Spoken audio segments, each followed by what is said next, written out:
Assalamualaikum warahmatullahi wabarakatuh. Apa kabar kalian semua, sahabatku?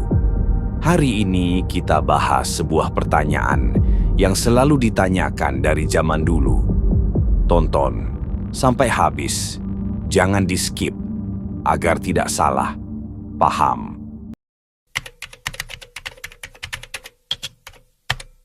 Sejak zaman Firaun yang sombong hingga abad digital yang materialistik ini, satu pertanyaan terus menggema. Jika Tuhan itu ada, mengapa Dia tidak menampakkan diri? Mengapa kita harus percaya pada sesuatu yang tidak terlihat? Pertanyaan ini bukanlah hal sepele. Ini adalah ujian terdalam bagi akal dan iman. Di satu sisi, naluri manusia menginginkan bukti empiris. Di sisi lain, agama mengajarkan keyakinan pada yang gaib. Di video ini, kita tidak akan menghindar. Kita akan hadapi pertanyaan ini secara frontal dengan senjata paling ampuh dari Al-Quran, hadis syahih, dan akal sehat yang jernih. Kita akan buktikan bahwa justru ketidakterlihatan Allah Subhanahu wa Ta'ala adalah bukti paling logis akan kemahaannya. Bersiaplah untuk melihat dunia dengan kacamata baru.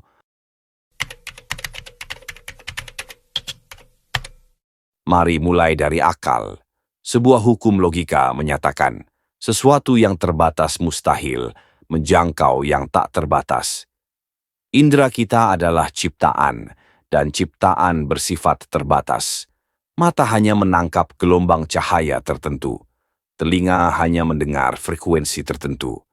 Imam Al-Ghazali dalam Ihya Ulumuddin dengan brilian memberi analogi. Bagaimana mungkin bayi dalam rahim memahami dunia luar? Ia hanya tahu dunia rahim yang gelap, hangat, dan cair. Andai ada yang berkata padanya tentang gunung, langit, dan bintang, ia akan sangkal karena itu di luar jangkauan indranya. Kita adalah bayi di alam semesta ini. Menuntut melihat Allah dengan mata kepala sama naifnya, dengan tuntutan bayi untuk melihat matahari dari dalam rahim. Allah Subhanahu wa Ta'ala berfirman, Quran Surat Al-An'am ayat 103, La tudrikuhul absar, wa huwa yudrikul absar.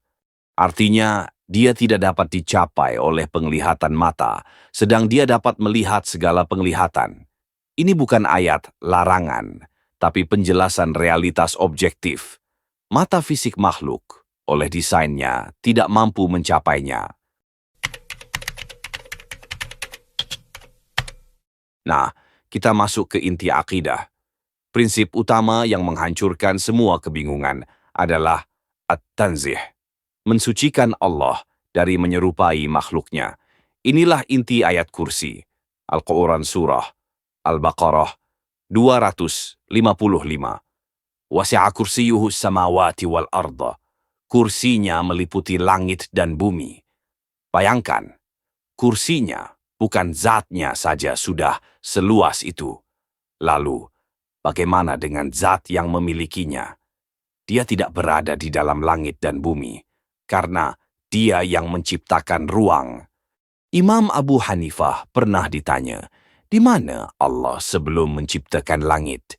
Beliau jawab, Allah ada tanpa tempat.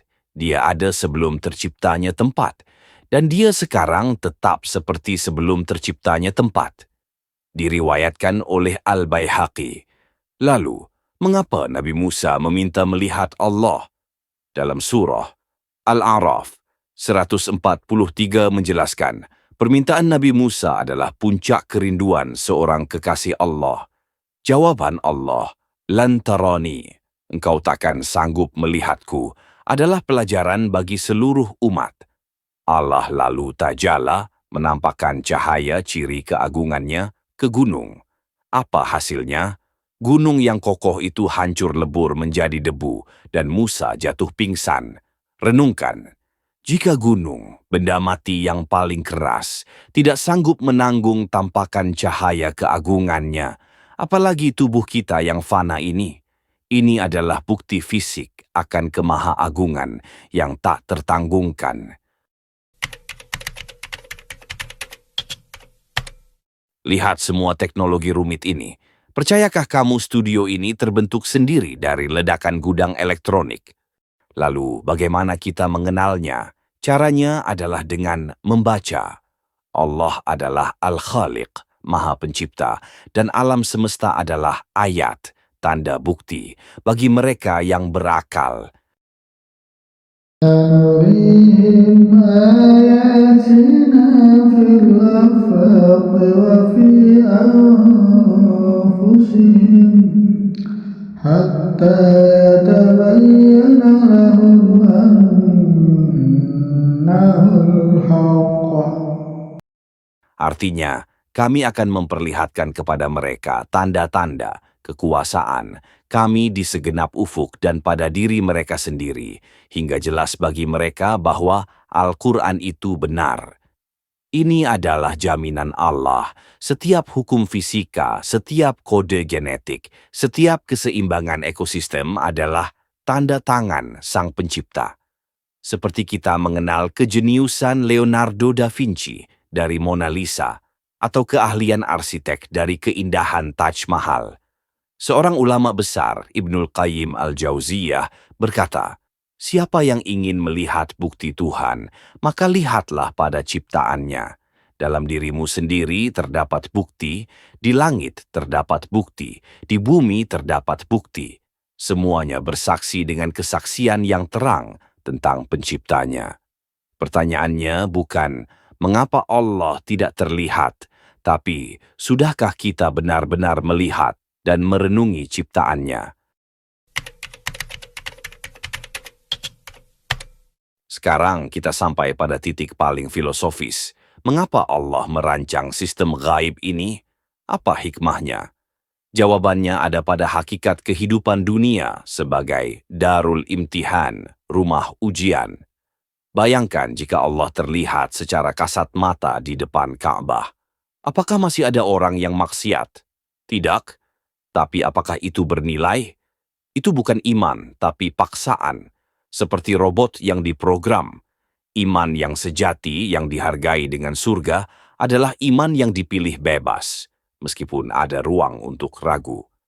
Dalam sebuah hadis qudsi yang agung, Allah berfirman, "Aku sesuai prasangka hambaku kepadaku." Hadis riwayat Bukhari and Muslim. Hikmahnya dahsyat. Dunia ini adalah cermin. Jika kamu mencari Allah dengan mata hati, kamu akan melihat tanda-tandanya di mana-mana. Jika kamu menutup hati, maka dunia ini akan terasa kosong dari kehadirannya. Inilah keadilan Allah. Level penglihatan hati terhadap Allah berbeda-beda, sesuai usaha. Nabi SAW bersabda tentang ihsan, "Hendaklah kamu beribadah kepada Allah seakan-akan kamu melihatnya. Jika kamu tidak melihatnya, maka sesungguhnya Dia melihatmu." Hadis riwayat Muslim. Tingkat spiritual tertinggi ini adalah mata hati yang selalu merasa diawasi dan dekat. Kesimpulannya, ketidakterlihatan adalah rahmat, ujian yang adil, dan undangan untuk naik level spiritual. Jadi, sahabat nalar Islami, kita telah sampai pada jawaban yang memuaskan akal dan menenteramkan hati. Kesimpulan besar, 1. Keterbatasan adalah sifat makhluk. Kita tidak mampu melihat yang tak terbatas. 2. Ketidakserupaan adalah sifat Allah. Dia maha suci dari menyerupai ciptaannya. 3. Bukti Allah ada di mana-mana. Alam semesta adalah buku terbuka bagi yang mau membaca. 4. Ketidakterlihatan adalah bentuk ujian tertinggi yang adil dan penuh hikmah. Channel Nalar Islami hadir untuk kita bersama-sama mengasah mata hati, menggunakan akal yang diberi Allah untuk mengenalnya. Sekarang giliran Anda. Klik like jika penjelasan ini membuka wawasan Anda. Komen di bawah tentang tanda kekuasaan Allah, apa yang paling membuat Anda takjub. Komen terbaik akan kami pin. Subscribe dan nyalakan loncengnya agar dapat notifikasi dari kami. Ilmu tanpa amal adalah kesia-siaan. Mari kita amalkan dengan lebih khusyuk dalam sholat kita, lebih dalam tadabur alam kita. Karena orang yang berilmu, takjubnya tidak pernah habis. Sampaikan pertanyaan dan ide Anda untuk video berikutnya di kolom komentar. Jazakumullahu khaira. Wassalamualaikum warahmatullahi wabarakatuh.